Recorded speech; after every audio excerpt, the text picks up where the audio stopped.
마태복음 22장 15절에서 22절까지의 말씀입니다. 이에 바리새인들이 가서 어떻게 하여 예수로 말의 올무에 걸리게 할까 상론하고 자기 제자들을 헤롯 당원들과 함께 예수께 보내어 말하되, 선생님이여, 우리가 아노니 당신은 참되시고 참으로서 하나님의 도를 가르치시며 아무라도 거리끼는 일이 없으시니 이는 사람을 외모로 보지 아니하심이니이다. 그러면 당신의 생각에는 어떠한지 우리에게 이르소서. 가이사에게 세를 바치는 것이 가하니까 불가하니까 한데, 예수께서 저희의 악함을 아시고 가라사대, 외식하는 자들아 어찌하여 나를 시험하느냐. 쇳돈을 내게 보이라 하시니 데나리온 하나를 가져왔거늘 예수께서 말씀하시되, 이 형상과 이 글이 네 것이냐. 가로되 가이사의 것이니이다. 이에 가라사대, 그런즉 가이사의 것은 가이사에게, 하나님의 것은 하나님께 바치라 하시니, 저희가 이 말씀을 듣고 기이 여겨 예수를 떠나가니라. 오늘 우리가 생각할 이 가이사에게 세를 바치는 것이 옳습니까? 그럽니까? 하는 이 질문은 이제 당시 유대인 지도자들이 드디어 예수를 잡기로 마음에 작정을 하고 이제 시비를 거는 그 첫 번째 사건입니다. 이어서 몇 가지 이제 올무를 계속 예수님께 놓게 됩니다. 이 당시는 이스라엘이 로마의 속국이었고, 이스라엘의 성인 남자들은 모두 그 인두세를 내야만 했습니다. 인두세로 내야 되는 그 돈은 로마의 그 동전으로 그 황제의 얼굴이 조각되어 있고, 거기 신의 아들이라 이렇게 써 있었던 것입니다. 그래서 그건 일종의 황제 숭배의 그 연장선상에 있는 것이라서 그 세금을 내는 것으로 인하여 황제를 신으로 인정하는 의미가 포함되어서 유대인들의 그 민족주의자들이나 또는 종교적인 그 열심을 갖고 있는 자들에게는 적지 않은 시험거리가 되었습니다. 그래서 당시에 이 세금을 낼 것이냐 말 것이냐 하는 것은 상당히 그 어려운 문제고, 이렇게 답해도 저렇게 답해도 어느 쪽에 저촉되도록 되어 있는 문제였습니다. 그러자 예수님께서 가이사의 것은 가이사에게, 하나님의 것은 하나님께 바치라 하는 우리식으로 표현하면 재치 있는 답을 하셔서 두 난관을 교묘히 빠져나가신 것 같은 이런 내용이 되었습니다. 그러나 이것은 그런 예수님이 재치를 부리신 것이 아니고 훨씬 깊은 하나님의 일하시는 방법과 신자들이 현실을 이해하는 데 필요한 아주 중요한 원리를 말씀하신 것입니다. 이 가이사의 것은 가이사에게 바치라 하는 이 내용이 적지 않은 이들에게 오해를 사서 거룩한 것과 세속적인 것을 이원화하는 그런 내용으로 이해되기도 하곤 합니다. 세상을 사는 한 필요 악같이 사는 방법으로 어쨌든 하고, 신앙은 신앙으로 또 별개의 것으로 구별하여 하나님께 속하는 것, 신앙에 속하는 것과 이 세상을 사는 현실을 이렇게 두 개의 국면으로 가지고 있는 일종의 타협같이 성속의 구별을 가지는 내용으로 오해되기도 했습니다. 전혀 그런 뜻이 아닙니다. 여기서 가이사의 것은 가이사에게 바쳐라 하는 이 바친다는 뜻은 돌려준다는 뜻입니다. 좀 더 직접적인 의미는 빚을 갚는다 하는 뜻입니다. 그러니까 가이사에게 진 빚은 가이사에게 갚고 하나님께 진 빚은 하나님께 바쳐라, 이런 뜻인데, 그럼 역시 가이사와 하나님이 구별되는 거룩한 것과 이 세상이 구별되는 것 아니냐 하겠지만, 여기서 말하는 가이사에게 빚진 것은 결국 하나님께 빚진 것의 나타난 표현에 불과합니다. 로마서 13장에 가시면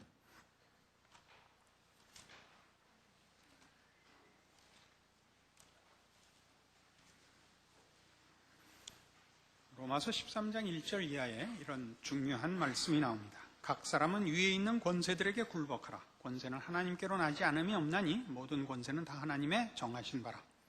그러므로 권세를 거스리는 자는 하나님의 명을 거스림이니 거스리는 자들은 심판을 자취하리라. 관원들은 선한 일에 대하여 두려움이 되지 않고 악한 일에 대하여 되나니 네가 권세를 두려워하지 아니하려느냐? 선을 행하라.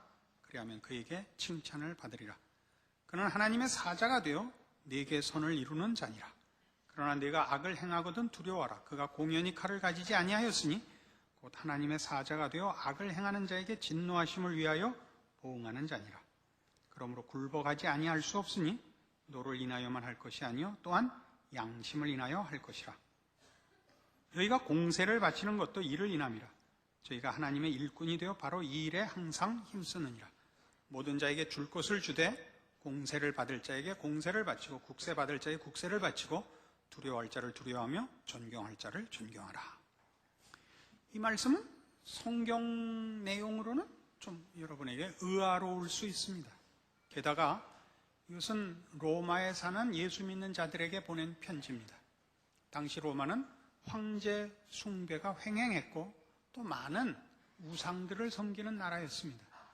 그들에게 권세 잡은 자들에게 복종하라 하는 것은 로마의 정책이나 사회 풍습 또는 저들의 종교 관습까지 용납하라는 얘기로 들릴 수 있고, 그렇게 될 때 도대체 우리가 믿는 유일신 사상, 우리의 신앙과 도저히 타협할 수 없는 저들의 종교관이나 생활관 또는 그 정치 풍토를 어떻게 타협할 수 있단 말인가 하는 생각이 드실 수 있습니다.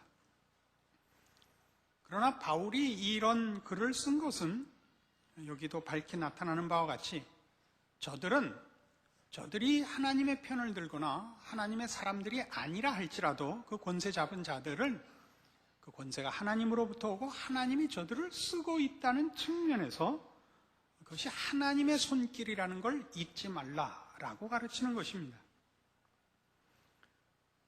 우리는 예수를 믿고 나면 하나님께서 모든 환경과 조건과 무슨 구조와 이런 일들에 하나님의 권세와 하나님의 질서로 이렇게 전부 다 그 환경과 조건을 바꿔주실 거라는 기대를 합니다. 믿는 사람이 위에 있어야 되고 믿는 사람이 영향력과 권세를 가져야만 신앙이 제대로 시행될 수 있다고 생각을 합니다. 그래서 우리는 끊임없이 권세자들이 하나님을 두려워하는 자이기를 바랍니다. 그래서 우리나라 이 현대 대통령들 중에도 벌써 세 번째 하나님을 믿는 사람이 자리에 앉아 있습니다. 옛날 이승만 대통령이 그랬고 김영삼 대통령이 그랬고 지금 김대중 대통령이 그렇습니다. 그것은 우리 최고 통수권자가 예수를 믿는 사람인 건 우리한테 적지 않이 다행한 일입니다만은, 그렇다고 해서 우리가 기대하는 일들이 꼭 일어나는 유일한 방법이라 이렇게 생각하셔서는 안 됩니다. 하나님을 믿지 않는 자 혹은 하나님을 대적하는 자 그 위에 앉아 있다고 해서 우리가 꼭 손해를 보지도 않습니다. 왜냐하면 하나님만이 그런 권세를 주시기 때문이다 이겁니다. 여러분은 그 욥기를 보시면 욥이 시험을 받게 되는 이유가 앞에 설명되는 장면을 보시게 됩니다. 하나님께서 천군 천사들과 회의를 하고 계시는 자리에 그 모임에 사단이 세상을 이리저리 두루 돌아다니다가 올라옵니다. 사단이 돌아다니는 것은 고소할 거리를 찾고 있는 탓입니다. 그가 하나님의 회의까지 들어오자 중요한 고소거리를 갖고 들어온 줄 아시고 하나님께서 묻습니다. 욥을 보았느냐? 이렇게 하나님을 경외하며 신실하게 사는 자를 보았느냐? 라고 얘기하는 것은 넌 왜 밤낮 그 모양이냐 하는 꾸중이 내재되어 있는 표현이죠. 그러자 사단의 대답이 그가 까닭없이 왜 신앙을 지키겠습니까? 하나님이 그에게 복을 주셔서 모든 산업을 풍부케 하고 형통케 하니까 하나님께 순종하지 그가 괴롭더라도 순종을 하겠습니까? 라고 이제 이의를 답니다. 그러자 하나님이 좋다 그러면 어렵게 만들면 어떻게 되나 보자 하는 우리 속된 말로 하면 내기를 거시게 됩니다. 그래서 사단이 가서 욥의 모든 재산과 소유를 쳐서 하루아침에 집안이 몰락하고 자녀들이 다 죽고 또 괴로운 처지에 빠지는 재난을 당하게 됩니다. 얼핏 생각하면 하나님이 사단과 내기를 위해서 한 영혼과 인생을 이렇게 농락할 수 있습니까? 이렇게 질문이 나올 법도 하고, 또 그런 식으로 신앙을 시험한다는 게 어떻게 말이 됩니까? 하는 여러분 마음에 적지 않은 거부감도 생기실 것입니다. 여기 두 가지 중요한 내용이 있습니다. 그 하나는 사단이 그의 악한 일을 행할 때에도 그것은 허락을 받지 않고는 스스로 그런 일을 할 권세를 갖고 있지 않다는 사실입니다. 그러니까 욥이 당하는 모든 고난과 재난은 어쨌든 하나님의 허락하에 일어나고 있다는 이 중요한 사실입니다. 또 하나는 그것이 단순한 내기를 위해서만 허락된 것이 아니라 그 고난이 욥에게 필요했기 때문에 허락된 고난이라는 사실입니다. 그 고난을 통하여 욥은 우리가 욥기의 결론에서 보는 바와 같은 고난받기 전에 7배의 축복을 받습니다. 그것은 다만 물질의 축복이나 보여지는 것의 축복 이상의 내용상의 것입니다. 내가 전에는 하나님께 대하여 귀로 듣기만 하였사옵더니 이제는 눈으로 주를 뵙니다 라는 경지에 오르는 일을 위하여 그 고난은 필요했던 것입니다. 우리가 오늘 분명히 알아야 되는 건 이것입니다. 어떤 일도 말하자면 거룩한 종교의 형태로 또는 선하고 유익되고 형통한 조건으로 다가오지 않는 일들에 대해서도 그 배후에는 언제나 하나님의 통치와 손길이 있다는 사실입니다. 우리는 그것이 우리가 아는 하나님께 속한 거룩하고 영광되고 복된 모습으로 오는 것은 하나님의 간섭이고, 그렇지 않은 것은 악한 무리들의 그 공격이라서 어서 속히 이 악한 무리들의 손에서 저를 건져내 주십시오라는 것을 무슨 신앙의 일종의 보상으로 또는 우리의 간구의 중요한 내용으로 삼고 있습니다마는, 그런 악하고 우리를 고난과 재난으로 얽어매는 것조차도 하나님의 허락 없이는 이루어지지 않으며, 그것이 허락된다는 것은 복되고 형통한 것으로는 이룰 수 없는 일을 이루기 위하여 그런 일이 있다는 사실입니다. 그러니까 우리의 인생 속에 우리가 제일 많이 고민하고 우리가 많이 좌절하는 것은 뭐냐 하면, 예수를 믿은 어떤 보상이 우리에게 없다는 데 대한 절망입니다. 얼마 전에 어떤 분이 외국으로 나가시게 되면서 인사차 오셨습니다. 환갑이 넘으신 분인데 평생을 이 사는 일에 지치고 지친 분입니다. 열심히 살았으나 한 번도 넉넉한 경제적인 여유를 가져보지 못했는데, 결국 마지막에는 외면할 수 없는 사람에게 보증을 서서 마지막 갖고 있던 집까지 은행에 빼앗겼습니다. 그래서 이제 한국에는 일할 데가 없고, 한국은 쉰만 되면 다 잘라버렸으니까요. 미국으로 일을 하러 가게 됐습니다. 물론 당연히 은행에서 출국 정지 조치를 했죠. 은행에 찾아가서 내가 도망가자는 것도 아니고 갖고 도망갈 재산도 없다. 내가 빚을 갚고 죽으려고 내가 일하러 간다. 그러니까 쪽 한 푼이라도 받고 싶으면 나를 보내달라 해서 은행이 보내줬습니다. 하루에 12시간씩 일을 하고 계십니다. 환갑이 넘으신 분이 12시간을 앉아있을 틈이 없고 점심을 사 먹으러 나갈 틈이 없어 동료들 중에 누가 하나가 대표로 나가서 햄버거나 핫도그를 사오면 일하면서 서서 먹는 일을 하고 있습니다. 마지막으로 한 얘기가 이겁니다. 나는 열심히 살고 성실히 살면 언젠가는 웃을 날이 올 거라고 기대를 했습니다. 마지막에 여태껏 힘들었던 것보다 더 힘든 이 처참한 처지는 뭡니까? 이렇게 하고 돌아가셨는데 저는 전적으로 공감을 합니다. 저는 제 처지도 그분보다 조금도 낫지 않습니다.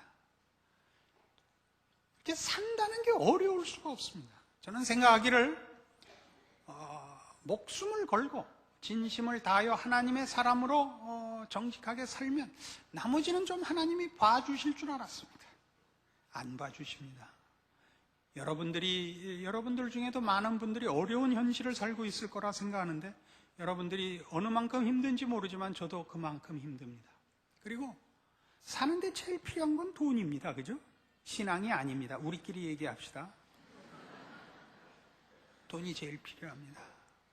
그걸로 하나님이 가져다 주시는 줄 알았더니 하나님은 돈은 안 주십니다. 이런 일들에 대한 아직 저는 해답은 갖고 있습니다만 해답의 자리에 나와 있지는 않습니다. 시편 105편에 가보십시다. 우리의 이런 한숨과 이런 절망에 대하여 성경에는 이런 길을 앞서간 믿음의 선조의 인생이 기록되어 있습니다. 거기 답이 있습니다. 시편 105편 16절입니다. 그가 또 기근을 불러 그 땅에 임하게 하여 그 의뢰하는 양식을 다 끊으셨도다. 한 사람을 앞서 보내셨으며 요셉이 종으로 팔렸도다.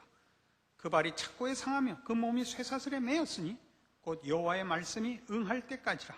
그 말씀이 저를 단련하였도다. 이렇게 되어 있습니다.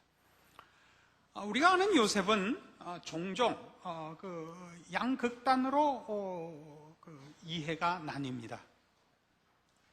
많은 분들이 요셉을 야망을 가진 사람, 꿈을 가진 사람, 위대한 비전을 가진 사람, 형제와 부모가 자기 앞에 나와 무릎을 꿇는 그런 꿈을 가졌던 사람, 그런 또 믿음을 가졌던 사람, 그래서 모든 고난에도 불구하고 믿음의 승리를 이루어 승리한 사람, 이렇게 이해를 하기도 하고, 또 저 같은 생각을 하는 사람은 요셉은 아무 죄 없이, 아무 생각 없이 잘 살다가 하루아침에 재난과 어려움에 처해져서 정신없이 처절한 젊은 시절을 보냈던 사람, 이렇게 이해하기도 합니다. 이 후자의 견해를 제가 좋아하는 이유는 살아보니까 그렇고, 그다음에 성경의 표현도 이 후자가 맞아 보여서 그렇습니다. 오늘 우리가 본 요셉은 17살에 그 꿈을 꿉니다.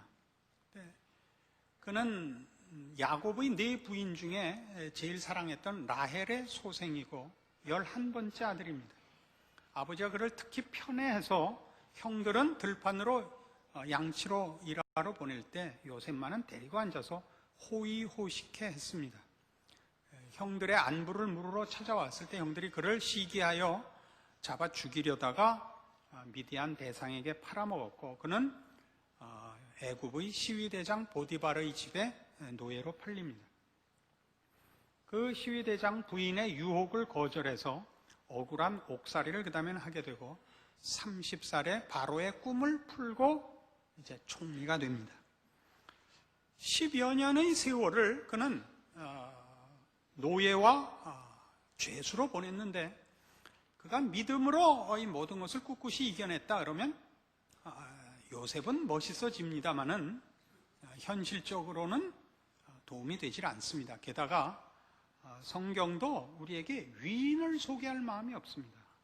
하나님이 어떻게 우리를 다루시고 인도하시는가를 가르치는데 초점이 있기 때문에 우리는 이 요셉의 얘기를 분명히 이해할 필요가 있습니다. 시편 105편 19절에 표현한 표현을 자세히 살펴보면 곧 여호와의 말씀이 응할 때까지라 그 말씀이 저를 단련하였도다. 왕이 사람을 보내어 저를 방석하며 열방의 통치자가 저를 자유케 하였도다. 이렇게 나옵니다. 하나님의 말씀이 응할 때까지라는 것은 요셉을 위인화할 때는 요셉이 가진 바 신앙을 표현하는 것으로 보고, 요셉이 그런 뜻을 갖고 있지 않으면서 이런 일을 왜 당했는지 모르고 당한다고 볼 때는 그 말씀은 하나님의 주도권을 말합니다. 우리는 후자를 택합니다. 왜 그렇게 보느냐? 18절에 그 힌트가 있습니다. 그 발이 착고에 상하며 그 몸이 쇠사슬에 매였다, 이렇게 되어 있습니다. 그가 어떻게 그 죄수 생활에 육체적인 고난을 겪었는가를 표현하는데, 그 몸이 쇠사슬에 매였다는 표현은, 몸이라고 번역된 단어는 원어로는 혼입니다. 원래는 혼이고, 쇠사슬에 매였다라는 표현은 쇠사슬이 그 혼을 꿰뚫었다는 표현입니다. 그러니까 다시 말해서 18절의 표현은 육체적으로 고단할 뿐만 아니라 정신적으로 처참한 지경에 있었다는 뜻입니다. 그가 정신적으로 처참한 지경에 있었다는 건 그가 믿음을 가지고 지금 이겨내는 것이 아니라, 이게 뭔가, 어떻게 하다 이런 일이 나한테 생겼단 말인가 하고 넋이 나갔다는 뜻입니다. 그는 혼비백산해 있습니다. 우리 인생이 그렇지 않습니까? 우리가 예수를 믿고 하나님을 아버지라 부르며 하나님 앞에 우리의 소원을 얘기하고 필요한 모든 것에 대하여 얼마나 많은 날을 기도해 봤습니까? 그 중에 하나님이 이루어 주신 것이 있습니까? 아픈 걸 낫게 해주시거나 없는 돈을 주시거나 무슨 말 안 듣는 애를 고쳐주신 적이 있습니까? 최소한 저한테는 없습니다. 보통 시중에서 하는 얘기는 기도를 더 열심히 해야 된다. 금식을 하면 효과가 빠르다. 금식을 누구나 안 해봤나요? 철야를 해봐라. 철야를 누구나 너무 밤새워 기도를 해서 눈이 작아진 거 아닙니까?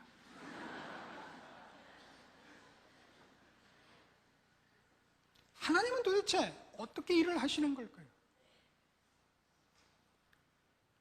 이 감옥소에서 또는 노예로 있으면서 요셉이 겪었을 마음의 갈등을 생각해 보십시오. 종노릇하는 것 같이 치사하겠습니까? 종노릇하는 것 같이. 죄수 된 것 같이 억울하겠습니까? 죄가 없는데. 얼마나 그가 가장 큰 억울함과 속박 속에, 정신적, 육체적으로 처참함 속에 있었겠는가? 그의 마음이 얼마나 참담했겠는가 생각해 보십시오. 그러나 요셉의 인생은 여기서 끝나지 않습니다. 그는 바로의 꿈을 해석하고 총리가 됩니다. 그는 예전에 꿨던 꿈, 그게 무슨 꿈인지 몰랐던 그 꿈이 실현되는 것을 봅니다.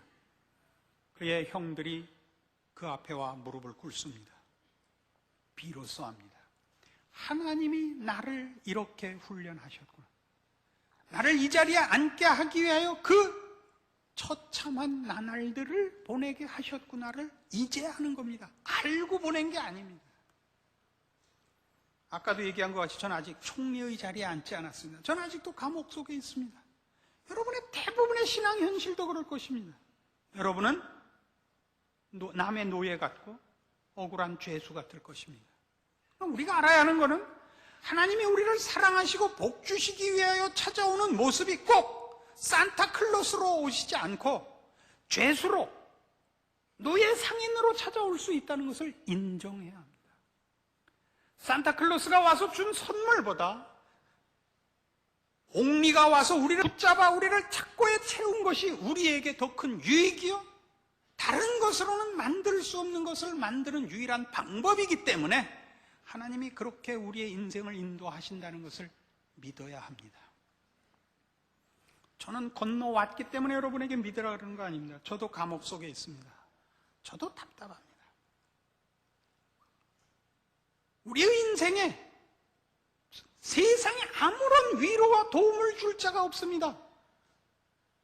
가장 괴롭히는 사람은 가장 가까운 사람입니다. 안 그렇습니까? 같은 집에 있는 사람들이 가장 속을 썩입니다. 그 모든 것을 참는 이유는 뭡니까? 하나님이 이 모든 일을 합력하여 선을 이루실 줄로 알기 때문이며, 성경이 그렇게 써있기 때문이며, 하나님의 생각은 나보다 높기 때문에 믿습니다. 여기에 믿음이 있습니다. 믿음이란 메어 달리고 조르고 그래서 내가 필요한 것을 얻어내는 무슨 떼쓰는 것을 말하지 않습니다. 하나님이 나보다 높으신 것을 인정하는 겁니다. 하나님의 의로우심과 선하심과 거룩하심을 믿는 것입니다.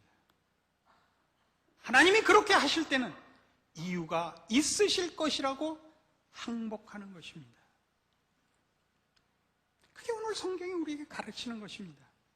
왜 우리 이스라엘을, 하나님 믿는 우리나라를 저 우상 섬기는 로마의 속국이 되게 하셨습니까? 이유가 있다 이겁니다.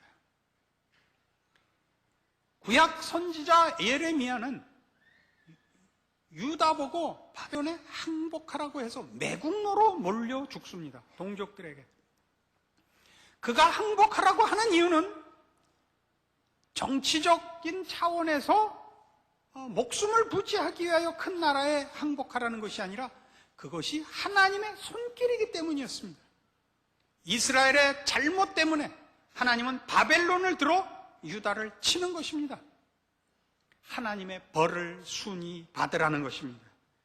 미가서 6장에 가시면 이런 식의 표현이 나옵니다.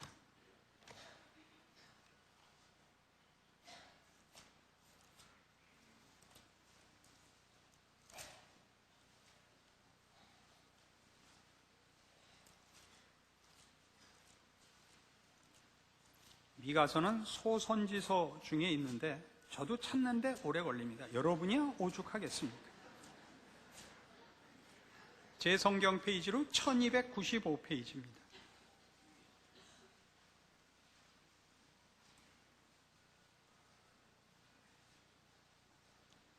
미가서 6장 9절입니다. 여호와께서 성읍을 향하여 외쳐 부르시나니 완전한 지혜는 주의 이름을 경외함이니라. 너희는 매를 순히 받고 그것을 정하신 자를 순종할지니라. 여기서 매를 순히 받으라는 것은 아수르의 침략 앞에 있는 이스라엘에게 하는 말입니다. 아수르의 침략에 항복하고 그 매를 순히 받으라는 겁니다. 아수르가 무슨 정치적으로, 종교적으로, 도덕적으로 무엇으로도 이스라엘보다 나을 건 없죠. 저들은 하나님을 모르는 백성이요. 저들의 무슨 사회 풍습이나 저들의 사상이나 내용 속에 배울 만한 것이 있는 나라가 아닙니다. 그러나 지금 아수르는 하나님의 손에 들려진 매입니다. 아수르에게 항복하는 것이 아니라 그게 하나님께 항복하는 것입니다. 우리가 잘못하여 이 벌을 자초하였나이다. 우리가 회개합니다를 촉구하는 것입니다. 가이사의 것을 가이사에게 바치라는 건 정확히 그런 뜻입니다. 이스라엘이 로마의 속국이 된 것은 이스라엘의 잘못 탓입니다. 가이사는 자기를 위하여 정치를 하고 있는 듯 본인은 알고 있지만 그는 하나님의 손에 붙잡힌 바 된 하나의 도구에 불과한 것입니다. 가이사에게 진 빚이 있는 것입니다. 그걸 바쳐야 하는 것입니다. 우리 인생에도 똑같습니다.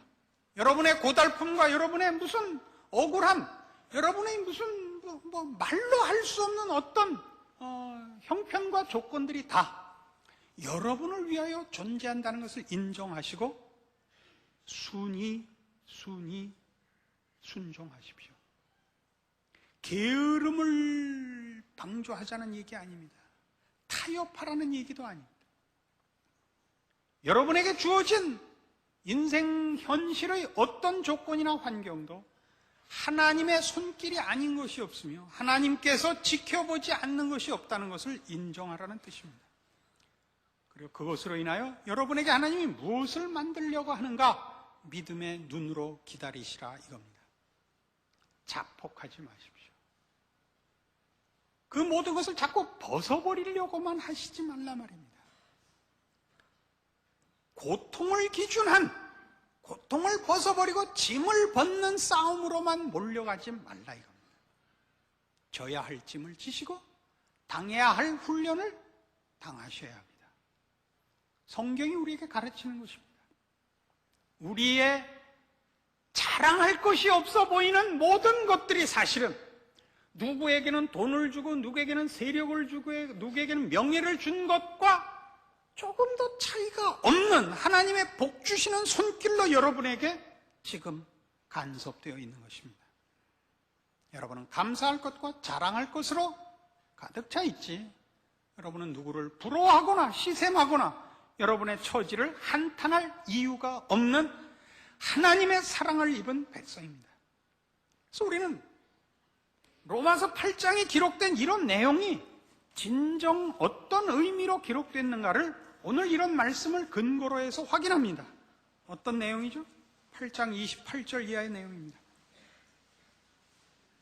로마서 8장 28절입니다. 우리가 알거니와 하나님을 사랑하는 자 곧 그 뜻대로 부르심을 입은 자들에게는 모든 것이 합력하여 선을 이루느니라. 이 말씀입니다. 31절, 그런즉 이 일에 대하여 우리가 무슨 말하리요? 만일 하나님이 우리를 위하시면 누가 우리를 대적하리요? 자기 아들을 아끼지 아니하시고 우리 모든 사람을 위하여 내어주시니까 어찌 그 아들과 함께 모든 것을 우리에게 은사로 주지 아니하시겠느냐? 아들까지 줬는데 그 외에 무엇을 아끼겠습니까? 그럼 여러분에게 주어진 짐과 무슨 고난과 환난은 그 아들을 주시는 사랑으로 준 여러분의 복입니다. 뒤에는 이렇게 되어 있죠. 35절, 누가 우리를 그리스도의 사랑에서 끊으리요? 환난이나 곤고나 핍박이나 기근이나 적신이나 위험이나 칼이랴. 38절에 이렇게 되어 있습니다. 내가 확신하노니 사망이나 생명이나 천사들이나 권세자들이나 현재일이나 장래일이나 능력이나 높음이나 깊음이나 다른 아무 피조물이라도 우리를 우리 주 그리스도 예수 안에 있는 하나님의 사랑에서 끊을 수 없으리라. 오늘 우리는 우리의 고달픔을 인하여 울 수 있습니다. 그러나 우리는 절망하지 않습니다. 우리는 우리가 당하는 재난에 대하여 한숨을 쉽니다. 그러나 비극은 없습니다. 기도하십시다. 하나님 아버지 은혜를 감사합니다. 우리의 인생, 우리의 운명은 하나님 손안에 있고 우리에게 있어서 복되지 않은 순간이 없음을 인정합니다. 우리가 흘리는 눈물과 한숨은 우리의 시선이 짧은 탓이요, 우리의 생각이 못 미치는 탓이지 그것은 우리를 해하거나 우리를 절망케 할 수 있는 것들이 아님을 주 안에서 믿습니다.